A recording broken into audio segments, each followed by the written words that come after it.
Anyone see any of these guys on the way in today? How about the mess that they make under the trees? Lots of debris everywhere. This is the forest red-tailed black cockatoo. These days, they're commonly seen in gardens, parks, bushlands, all over Perth. 15 years ago, this wasn't the case. As evidenced by their name, the forest redtail was once restricted to the jarrah forests, to the east of Perth, up in the hills.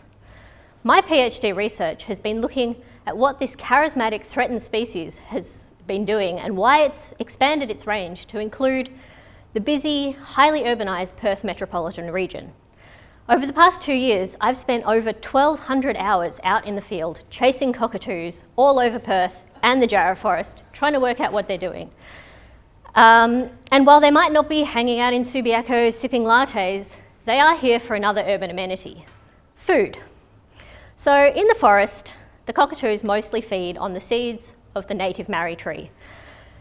But to get to the seeds, they first have to extract them from the large, tough gum nuts seen here in photo 2. Perth locals might know them as honky nuts, and you might recognise them from bushwalks, or maybe you've even had a cockatoo drop one on your head sometime. Through behavioural video analysis, I've actually found that it can take an experienced cockatoo up to 2.5 minutes to extract the seeds from a marri nut. Doesn't seem too bad, does it? Well, compare that to the seeds of the Cape lilac, an exotic ornamental street tree commonly planted in Perth streets and gardens. And looking at photo number 3, you can see that Cape lilac fruit is much, much smaller than marri. And it only takes the cockatoos about 6 seconds to process these fruits. That's 25 times faster than marri. No wonder it's the cockatoo's favourite urban food. I like to compare this to a human, not a cockatoo, a human trying to eat a rock melon or a bunch of grapes using only their mouth. Which would you choose?